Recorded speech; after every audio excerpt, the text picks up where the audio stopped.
ETF index mutual funds నేర్చుకుని stock మార్కెట్లో రాణించాలనుకుంటున్నారా? వెంటనే ఈ నెంబర్కి కాల్ చేయండి.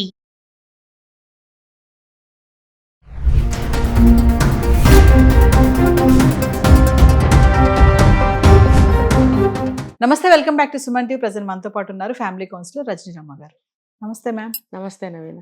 మేడం, కపుల్స్ భార్య భర్త గురించి చాలా వీడియోలో మాట్లాడుకున్నాం, ఎలా ఉండాలి, ఎలా ఉంటే సమస్యలు రావు అనేసి. కానీ కొంతమంది ఏంటంటే చీటికి మాటికి కూడా మూడో వ్యక్తి దగ్గర పరిగెడతారు. ఇంకా చెప్పాలంటే పంచాయతీలు, అప్పట్లో మనకి పంచాయతీలు ఉండేవి కదా, ఇప్పుడు కూడా ఉన్నాయి. అంటే వాళ్ళని వీళ్ళ వాళ్ళని పిలిచి ఒక చిన్న సమస్య ఇంట్లో, అంటే నన్ను సినిమాకి తీసుకెళ్ళట్లేదు, నన్ను షాపింగ్ తీసుకెళ్ళట్లేదు అనో, నాతో సరిగ్గా ఉండట్లేదు అనేసి వాళ్ళిద్దరు అడ్జస్ట్మెంట్ అవ్వకుండా, అంటే కండిషన్స్ తో కలిసి ఉండడం అనేది ఎంతవరకు కరెక్ట్ అంటారు? చీటికి మాటికి ఇలా పంచాయతీలు పెట్టడము అంటే నిలుస్తుందా ఆ బంధం అంటే ఏం చెప్తారు? అంటే పెళ్ళైన కొత్తలో ఈ రకంగా చేయటం అనేది ఒకటి, తర్వాత 10-15 సంవత్సరాల తర్వాత చేయటం అనేది ఒకటి, అన్ని బాధ్యతలు తీరిపోయి పిల్లలు సెటిల్ అయిపోయి ఒక ఏజ్కి వచ్చిన తర్వాత చేయటం అనేది ఒకటి. 3 స్టేజెస్ అన్నమాట. ఇది ఎప్పుడు చేయవచ్చు అంటే మిడిల్ ఆఫ్ ద సంసార జీవితం అనేది మనం చెప్పుకోవచ్చు. కొంతకాలం వెయిట్ చేయాలి, ఇంకా జీవితం ఉంది కాబట్టి ఇప్పుడు సరి చేసుకోకపోతే ఇంకా మిగిలిన జీవితం ఎలా ఉంటుందో అన్న పద్ధతిలో మిడిల్ స్టేజ్లో మనం చేసుకోవచ్చు పంచాయతీలు. కానీ పంచాయతీ అని అంటే ఊరికే అన్నెసరీగా మనం వన్ సైడ్ క్రియేట్ చేసుకుని పంచాయతీ పెట్టుకోవటం కాదు. మనతోటి సమస్య పరిష్కారం అవ్వటం లేదు, ఏ దారి మనకి ఇంకా కనిపించడం లేదు అంటే అప్పటి వరకు మనం ప్రయత్నించుకోవాలి. ఇంట్లో ఇప్పుడు భార్యాభర్త ఉన్నారు, అర్థమయ్యేలాగా చెప్పడము, కూర్చుని మాట్లాడుకోవటము, నీ వల్ల నేనేమైనా సఫర్ అవుతున్నానా, నా వల్ల నువ్వేమైనా సఫర్ అవుతున్నావా అనే విషయాల్ని ఇద్దరు కూడా చర్చించుకోవడము, మళ్ళీ ఫర్దర్గా అవి జరగకుండా చూసుకోవడం లాంటి ప్రయత్నాలు చేయటం చెయ్యాలి. అవన్నీ జరుగుతున్నాయా? లేదు. పెళ్ళైన కొత్తల్లోనే ఇవన్నీ జరగవు. అప్పుడే నువ్వు వెళ్ళి పంచాయతీ పెట్టేస్తే ఉన్నారు అలాంటి వాళ్ళు కొంతమంది హడావుడి. పెళ్ళైన క్షణం నుంచే అమ్మా, అమ్మమ్మ, నాయనమ్మ అనేవాళ్ళు ఉన్నారు. మొన్న ఒక ఏదో పాత మూవీ అండి, జయప్రద, ఏదో నేను అక్కడ స్క్రోల్ చేస్తుంటే వచ్చింది అది. జయప్రద మేనత్త గారి పెంపకంలో పెరుగుతుంది. తండ్రి తల్లి ఏదో జాబు, ఆర్మీ ఏదో ఢిల్లీలో ఉంటారు. ఈ అమ్మాయి పుట్టిన దగ్గర నుంచి కూడా మేనత్త దగ్గరే పెరుగుతుంది. మేనత్తకి భర్త లేడు, పిల్లలు ఉండరు, అక్కడే పెరుగుతుంది. సరే, ఒక మంచి సంబంధం వచ్చింది అని అంటే ఓకే ఖాయం చేయమని చెప్తారు. అక్కడి నుంచే ఈ మేనత్త ఏం చేస్తుంది, ఖాయం చేస్తుంది, వాళ్ళ పెళ్లి టైంకి వస్తారు. ఆర్మీలో ఎక్కువ లీవులు ఉండవు కాబట్టి వస్తారు, పెళ్లి చేస్తారు, మంచిగా చూసుకోండి అమ్మా అని చెప్తారు, వాళ్ళు వెళ్ళిపోతారు. ఈ వచ్చిన భర్త పాటలు పడుతూ ఉంటాడు, మంచిదే అమ్మాయి, కానీ లేచిన దగ్గర నుంచి మేనత్త గారి పెంపకంలో పెరిగింది గారం ఒకటి, మడి తడి ఆచారం అనడము, ప్రతిదానికి లెక్కలంటే ఇది ఇలాగే ఉండాలి, అది అలాగే ఉండాలి, ఇదెందుకు అదెందుకు, చచ్చిపోతుంటాడు అనమాట. సో అలా ఉండకూడదు ప్రతిదానికి.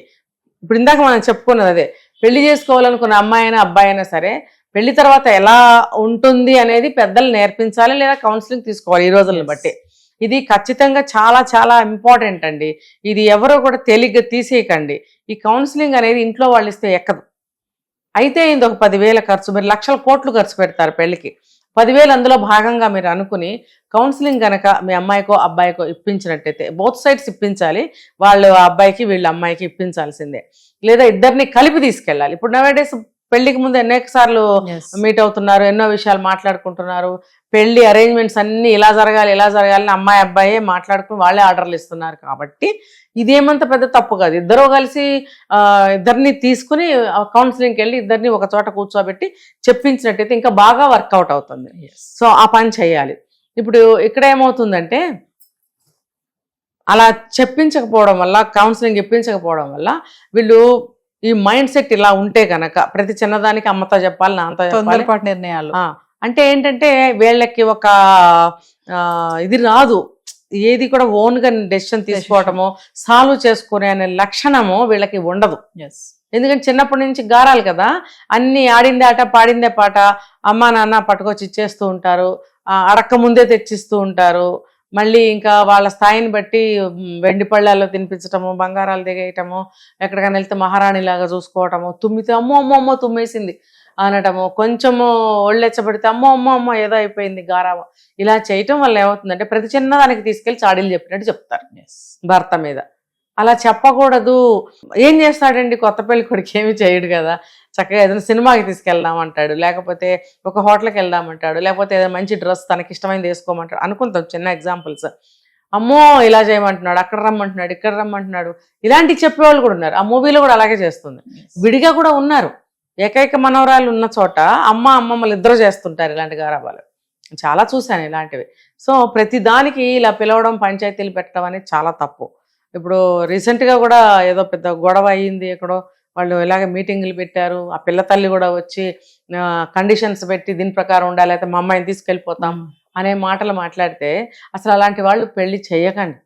పాపం కండిషన్స్ మధ్యలో మీ అమ్మాయిని ఎందుకు నరకయాతన పెడతారు? మీ దగ్గరే ఉంచుకొని జీవితం చివరి వరకు ఇద్దరు కలిసే బ్రతకండి. అది పాజిబుల్ అయితే. అది పాజిబులేనా కాదనేది తెలుసుకోండి. కాదు కాబట్టి ఆ అమ్మాయికి ఎలా మీరు ట్రైన్ చేయాలి, పెళ్ళయ్యాక ఎలా ఉండాలనేది నేర్పించండి. ఒకవేళ వినపోతే గట్టిగా తిట్టి చెప్పండి. ఇప్పటి వరకు నువ్వు పిల్లవి, ఇప్పుడు పెళ్ళయింది, ఒకటికి భార్యవి, రేపు తల్లి అవుతావు, నీకు ఎన్నో బాధ్యతలు ఉంటాయి, ఇక్కడ చేసినట్టు అక్కడ చేయకూడదు అని గట్టిగా చెప్పి పంపించాలి. కండిషన్స్ కాదు, వార్నింగ్ ఇచ్చి పంపించాలి. అప్పుడు వాళ్ళు జాగ్రత్తగా ఉంటారు అక్కడ. లేకపోతే జీవితం చివరి వరకు కూడా సమస్యలు వస్తాయి. మరీ నిజంగా అబ్బాయి మంచివాడు కాకపోతే 10-15 ఏళ్ళు చూసిన తర్వాత అప్పుడు మీ మాట వినకపోతే, దారిలోకి రాకపోతే పెద్దల్ని పిలిచి నలుగురిని మీరు మాట్లాడచ్చు, తప్పులేదు. మళ్ళీ ఇది జీవిత చివరి కాలం వరకు తీసుకెళ్ళి ముసలి వయసు వచ్చాక పంచాయతీలు పెడితే కూడా అది కూడా వర్కౌట్ అవ్వదు. సరి చేసుకోవాలనుకున్నప్పుడు ఒక స్టేజ్లో, ఒక సమయంలో మీరు చేసుకోండి. చేసుకుంటే ఏమన్నా వర్కౌట్ అవ్వచ్చు. అయితే మీ అదృష్టం, అవ్వకపోతే చెప్పలేం. ఇంకా అడ్జస్ట్మెంట్ మేడం, అడ్జస్ట్మెంట్ ఉండాలి కదా.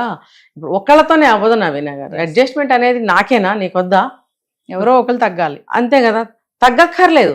ఇద్దరు కలిసి ఒక ఆల్టర్నేటివ్ వెతకండి. ఇప్పుడు మీ ఇద్దరికి సంబంధించిన ఇల్లు, ఆ ఇంట్లో వచ్చిన సమస్య ఇద్దరికి తెలియకుండా అయితే ఉండదు. ఇద్దరు కలిసి దాన్ని ఇంకొక మార్గం వెతకలేరా? వెతకాలి కదా. వెతికి ఇలా చేద్దాము, ఇలా చేసి చూద్దాము, ఇది వర్కౌట్ అయితే సరే, లేకపోతే అప్పుడు ఆలోచిద్దాము అనే రాజీ మాటలు ఎందుకు మాట్లాడుకోరు?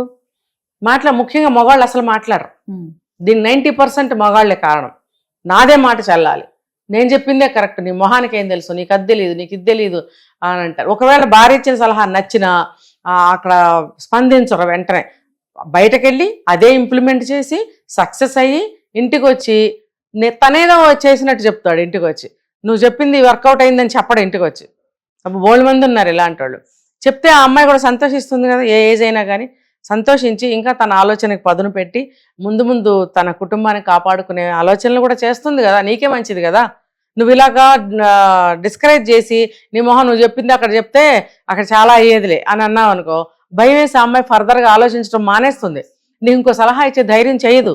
అమ్మో మళ్ళీ ఫెయిల్ అవుతానేమో, ఇంకో రెండో ప్రయత్నం చేయరు చాలామంది. అప్పుడు ఏమవుతుంది, నీకు సలహా దొరకదు, నువ్వు అక్కడ ఏమీ చేయలేవు, అక్కడ నువ్వు ఫెయిల్ అవుతావు. కాబట్టి ఇలాంటి తెలివి తక్కువ పనులు కూడా చేస్తూ ఉంటారు. కాబట్టి ఇద్దరు కూడా సమన్వయంగా ఒక అడ్జస్ట్మెంట్ చేసుకుంటూ ఒక కాంప్రమైజ్ ధోరణిలో ముఖ్యంగా ఇద్దరి కోసం చేసుకోండి. పిల్లలు ఉంటే కుటుంబం అంతటికి పిల్లల కోసం, మన కోసం అని అనుకోవాలి. కానీ నీది నాది, నా కోసం నీ కోసం, నీ పిల్లలు అంటారు కొంతమంది, ఉన్నారా లేదు? ఎక్కడి నుంచి వచ్చారు? నీ పిల్లలు, అతని పిల్లలు కారా? ఏదో ముద్దుగా ముచ్చటగా నీ పిల్లలమ్మ అని ఎప్పుడైనా సరదాగా అనుకుంటే పర్వాలేదు. నిత్యం దెప్పి పొడుస్తూ ఉంటారు, నీ పిల్లలు నీ పిల్లలు నీ పిల్లలు అని. మరి అదే పరాయి మగడితో కాసేపు మాట్లాడితే ఓర్చుకోలేడు. అటువంటిప్పుడు నీ పిల్లలని ఎలా అంటావు? మన పిల్లలను. ఇవన్నీ ఇలాంటి చాలా కొన్ని వందల వేల పొరపాట్లు నిత్యం జరగటం వల్ల ఇలాంటివన్నీ జరిగిపోతున్నాయి. Thank you ma'am.